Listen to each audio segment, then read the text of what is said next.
Hello and welcome to Line of Duty. I'm Joe Johnson, and I have the pleasure of being joined by Fire Chief Bob Smith. Bob, thanks for joining me. Oh, it's my pleasure. All right, what an exciting year we've had so far, and coming up in the world of the fire department here in Lake Orion. Last year, voters overwhelmingly approved the renewal of a millage to keep you guys going at full speed. Let's chat a little bit about what's been happening since then. Let's give the voters an update of what's happening in Lake Orion and Orion Township in the world of the fire department. Okay, Joe. First of all, it's not been a downtime for us. It's been busier than ever. This year has started off with a banner year, and I say that in tongue-in-cheek because we're looking at about 2,500 calls coming up this year, and that means that the community is growing and we have a lot more going on. That's what the millage, by keeping the renewal going last year, that's what that allows us to do, is to keep a full-time person at each of the stations.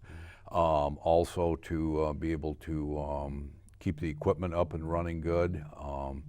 And then some outdated equipment. I'm constantly buying buying new equipment for outdated equipment. Yeah. So that's pretty much that in a nutshell. Do you find that those calls that are coming in, they're increasing every year? Oh yes, it has. It started out when I took over approximately 6 years ago. We were getting around 1,800 calls, and right now we're, like I say, the calculations are showing possibly 2,500 calls this year. So it's increased about 500-600 calls. And it's not just fires, right? There's talk about some of the things you respond to. Our biggest response is to medicals and needs like that. And I say this, I don't know if people realize or not, but we've got quite a baby boomer population here in Orion Township, and a lot of this is people that are getting up there, and they have old people illnesses, I may say. Mm-hmm. I can relate to that myself, but that's mostly what it is. And I know there's people that have been here for years that see the growth of the new subdivisions and stuff like that, and they think that in their mind that increases our call volume and that. And I'm here to say that we don't have that many more calls in the new subdivisions right now. It's in our established areas and stuff like that. So the biggest thing is medicals, car accidents. Yeah, we have quite a few, but we've got congested roads out there and stuff like that. Fires are, they average about 12, 14 a year, but it's what's keeping us busy as the medicals. Yeah. There's been a couple of significant fires this year, hasn't there? Yes, there has. We had one at the pet center downtown in the village. It was a historic building that was lost tragically. Thankfully, all the pets got out between the village police department and our guys. They got the pets out. There was 3 apartments upstairs. We got all the people out and everything, so nobody got hurt on it. But that was our most significant this year. We've had several house fires where, we've lost the structures, but thankfully nobody's been seriously injured on anything. So right. At the Township Supervisor's State of the Township address, one of the things that he pointed out is that response times are down. What can you attribute to response times coming down? The biggest thing is because we have somebody at the stations. They're there 24/7. And they get the truck on the road normally within 90 seconds. There are going to be those times when they're already out on another call. That's the other thing that we really have increased is double calls in the same area. So now we're actually having to bring other stations in and stuff like that. So there will still be those time lags. If somebody in the village is needing a rescue or an ambulance, and we're already tied up someplace in the village, and we got to bring one of the units out of Station 4's area, which is over on Baldwin, or Station 2, which is at Silver Bell and Giddings. It's going to take us a couple extra minutes, but for the most part, we're getting the equipment on the road within 90 seconds, which has been a great deal. Yeah. I don't know if this is a touchy subject, but a few years ago there was a little bit of controversy with the situation of the fire hydrants in the village. Do you have any updates on that? What's the latest on the situation with the fire hydrants? Well, and it's easier for the village to speak about it, but from what we have been informed, that they are in a process of putting a plan together The last I heard, and this was before the village manager resigned and moved on to another location, and I haven't had a chance to sit down with the new village manager, but I do know they have a plan, and last I knew it was a 4-year plan to do it in stages and that to upgrade their whole system. Should anybody in the village be worried, or is there contingencies in place? Can you pump water out of the lake, that sort of thing? There are a few places where we can get water. Unfortunately, the lake has gotten so grown up in the last few years that it's very hard for us to get the trucks in there. But if there is an area, yes, we would pump it out of the lake. The one thing I did do after a fire we had back in November of 2015 is I set up an automatic aid with all the surrounding departments. So anytime we get a call of anything in those areas, they're automatically dispatched with tankers to get us down there. The one thing I do caution people, though, is that's not our only challenge. Water, yes, we need water. You obviously can't put a fire out without water. But there's other challenges too, and you know, a day like today, we're looking at 40 to 60 mile an hour winds before it's over. And some of these homes over on Bellevue and Central, as most people know, they're only a couple feet apart. And one of them gets going, whether I've got a great working hydrant or not, there's other challenges of the wind kicking up and stuff like that. So, you know, I try to caution people. I don't want them to think that the water is the godsend, so to speak, that if once we get these hydrants fixed, that everything's going to be back to normal. There are other challenges out there, but yes, the water is a concern, and they assure us that they have a plan in place to upgrade. For people who might not be aware, talk about the percentage of the paid staff with the fire department and how much you rely on volunteer firefighters. Well, actually, we rely quite heavily on the paid on call or the volunteers. Again, the response times are down because that one person gets that truck to the scene, but that's just one person. We have rules and regulations and laws when it comes to, say, fighting a house fire. I can't send 2 people in unless I have 2 other people on the outside in case something goes seriously wrong. So there's 4 people right there, a minimum, or actually 5. Somebody's got to run the truck. So you know, that one person, and again, with the full-time staff, that person is bringing the truck. But we rely on the paid on call to get there to help us. They're the backbones for putting the fire out a lot of times, because they're the ones that are going in and stuff like that. The guy that brought the truck there, he may be stuck running the truck and stuff like that. So, you know, I don't know. I'll be honest with you, Joe. If we didn't have the paid on call, which I need them desperately. If I didn't, I'm going to have to start hiring people to make up for it, and people's taxes are going to start going up. And I'm trying to do the best I can to keep the taxes at a minimum, and that's why the paid on call are so important to us. Speaking of those, the guys and girls, I hear that they're heavily recognized, that there are many instances where they're standing in front of, say, a village hall or township hall, and they're receiving recognitions, they're saving lives. I want to give you this opportunity to praise those people that are working on behalf of the township and the village. Okay. First of all, let me point out, Joe, any fire chief, any supervisor or whatever can bring us people forward to the local level and praise them anytime they want. Justifiable. Where these people shine, the men and women of Orion Township, is last year alone, I believe, I hope I'm right, it's at least 12 recognitions through the county where they've actually saved lives, and they've went to the county, and the county recognizes them for life-saving issues and stuff like that. So that's where the real, you know, the bragging rights come from our department and stuff like that, because they're getting there on time, or getting there real quickly. They're doing the CPR. They're shocking the person, and they're able to bring them back in that. So the real justification in having these awards and everything come actually from the outside, you know. Yeah. And then we bring them to the township board after to recognize them after. But their first praise comes from the county itself. So. Can you cite any examples that really jump out at you from the past year or so where your team made a huge difference in saving a life or something like that? Actually, we did have a young man, and he was in his very early 20s, went into cardiac arrest, and they brought him back. And the thing that was so significant about that was there was no history with this young man.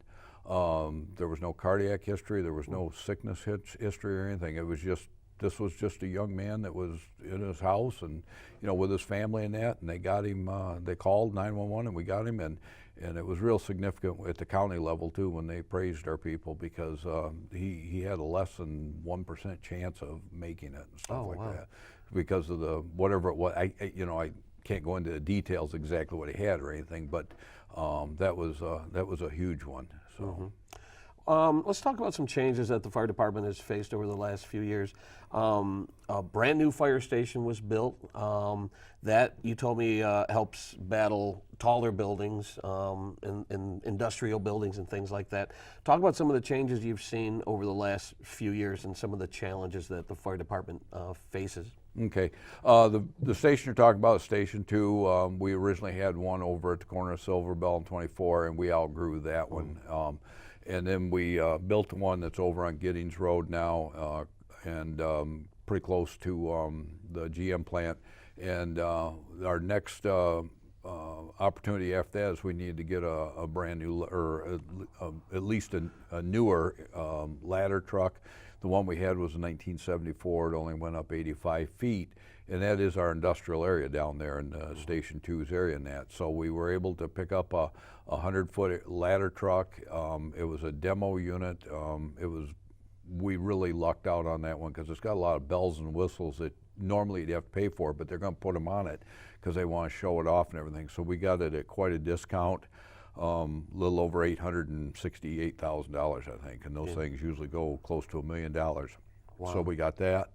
Right now we're in the process of getting ready to remodel Station 1. That one's up in the village, and for a lot of years there was a lot of back and forth on that one. Do we need to move it because it's right down by Children's Park? Do we need to get it out of the area because of, you know, when they have the Jubilee and the Dragon on the lake and stuff like that? It's real crowded down there. But we took a different approach on that once we started working with the different groups and that, and we actually intermingle with them now and that. So we decided not to move the station, but to remodel it and bring it up to our standards of today. It has no women's facilities in it now. I have women on the fire department, and you know, it doesn't have bunk rooms, but yet it has one small converted office into a bunk room. So. So that needed to be upgraded, and we're getting ready to move forward on that within the next month or so to get that remodeled. I think it's going to be a real good fit for the village. I actually asked that the architectural design be old-time village type of thing, so they're going to make it into a, you know, the outside's going to look like one of the train stations or like Tire Warehouse uptown. Their building is fashioned after one of the train depots and that. So So that's what we were going for it. So it didn't stick out like a sore thumb, and in a quaint village that's got a lot of historical value to it. And that, so. I know a couple of years ago, Home Depot came in and did some renovations and modifications to that location. Yes, they redid the kitchen and everything, and we're preserving that part of the facility because of what they did for us and everything. So we're going to preserve that, but we're actually taking it down from 3 bays to 2 bays to give us more room to put bunk rooms, upgrade the showers and stuff like that. Again, we're looking at it as a village fire station. We're always coming to help there anyway, but we'll have a couple of trucks there ready to go. We'll still have somebody staying there and stuff like that, but it will be downsized a little bit. Yeah. One thing that's neat about that particular location is when there is an event, like you said, like Dragon on the Lake, you have kids and families coming up, maybe giving them tours. You see firefighters out there with the hose, and you could see that it's part of that neighborhood, part of that community. And that's where, you know, when I realized what was going on, that's why I thought we don't need to move this station, because we were working real good with the different groups, and we do always open it up when the people come and stuff like that. And you know, the village of Lake Orion is not unique. You can go to any village, town, city in the United States, and they're going to have their functions and their festivals that block up the roads and everything. So we just learned to deal with it and that. How important is it to you to have the fire department represented at events like the Big Rig Gig and things like that? Oh, it's huge. The kids just love it. They, you know, that's the big thing.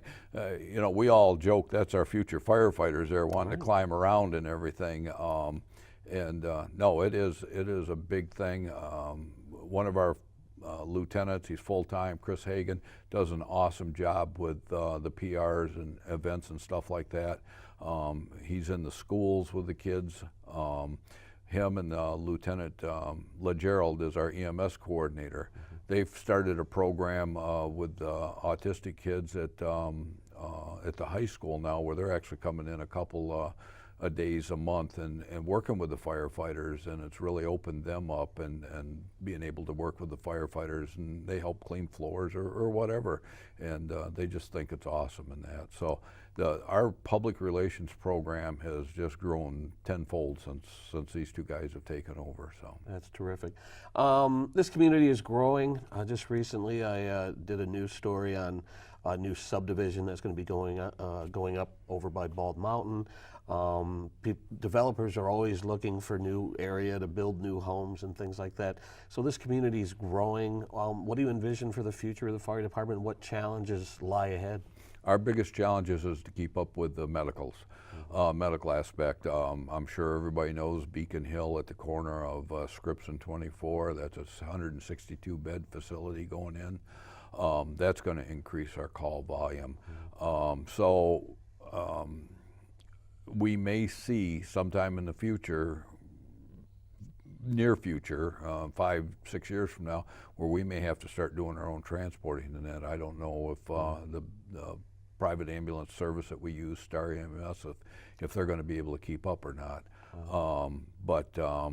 Which means we're going to have to look at maybe hiring some more people. We may have to get some more ambulances and that. I hate to do it. I hate to see it, but you know, we've got to keep up with what's going on out there, and we can't turn calls away.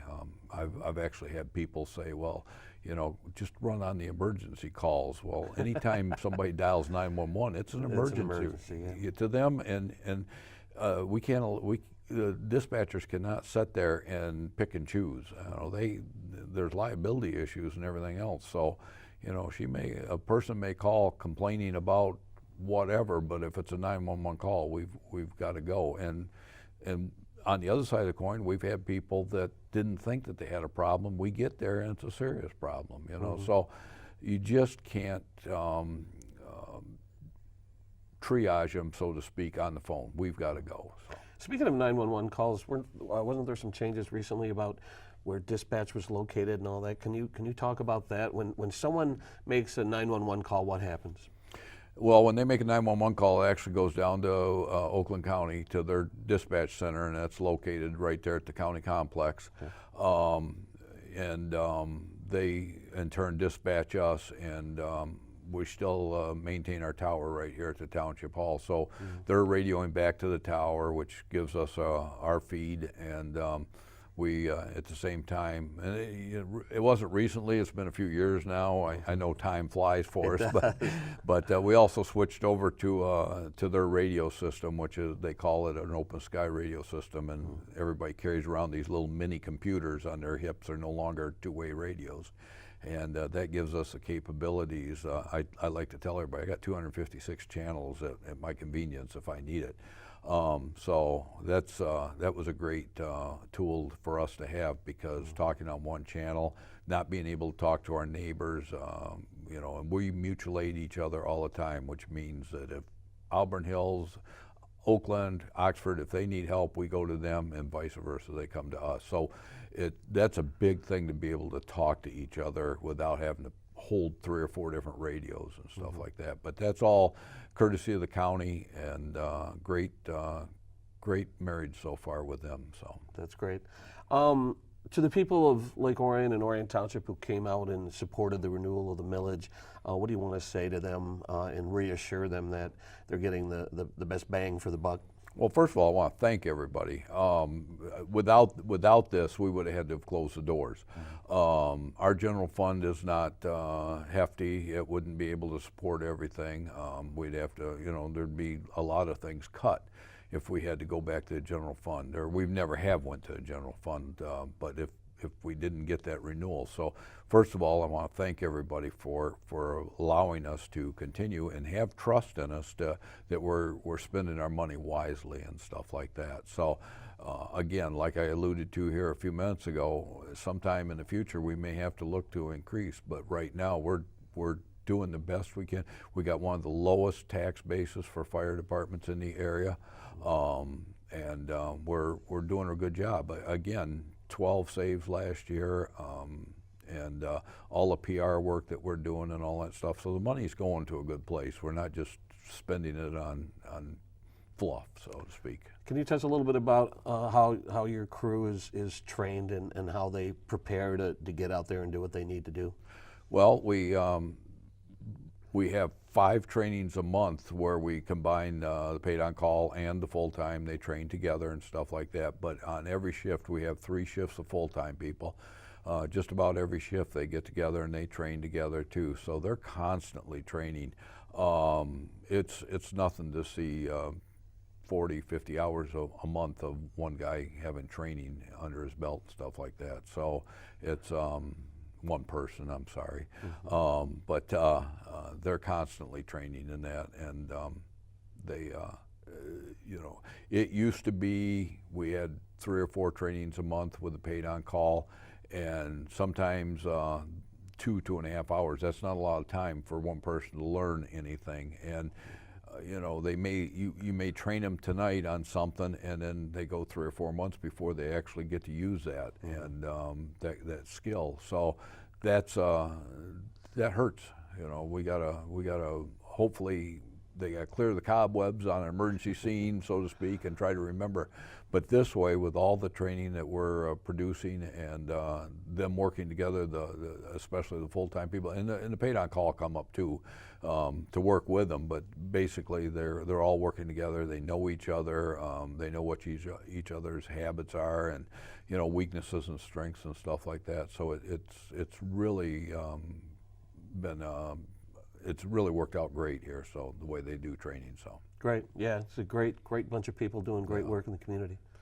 And also, we have some vacant buildings that we are able to utilize once in a while, which is a great tool, because if we're just doing a station all the time, that gets old. And they also know all the little nooks and crannies of the station, so we can blindfold them or whatever and send them in there, and they can find where they're going. But give us a building that we can train in, and a lot of times people want them burned. I can't burn them like we used to and everything. But if they're getting ready to tear them down 6 months or 3 months, and they can allow us to go in there and do some training that way, it's great, because it's like going into any other facility. They have no clue what they're doing that first couple times that they're in there. So right, and this might be a little premature, but when October rolls around, Fire Prevention Week is in October, and that's a great time where the doors are open to the community and come in and see things. Are you discussing Fire Prevention Week yet, or do you want to touch on that and invite people to come in? I haven't really sat down with, and again, Lieutenant Hagan is the one that handles all of that now, but I haven't really sat down and touched base with him on it. But again, that's one of those things that years ago, actually when I was doing a lot of that stuff, that was our big event of the year. So, you and I could sit here and talk in April about what we're going to do in October and stuff like that, but we've got the Jubilee going this year. We've got Dragon on the Lake. So all those functions, he's planning on those already to move into it, the flower show and stuff like that. So it's more, we've got so much going on now that it's, we take them in steps. We just don't, okay, we're going to go right to fire prevention, Right. Yeah. It's like a football player says, Right. we're just focusing on the next game. Yeah, Yeah. yeah. Yeah. Well, thanks for coming. Really enjoyed talking to you. It's like I said, it's been an exciting year. I'm looking forward to what you have in store for us in the future. Okay, well, it's my pleasure being here. All right. Good seeing you again. Thank you. All right. And thank you for watching Line of Duty. I'm Joe Johnson. We'll see you next time.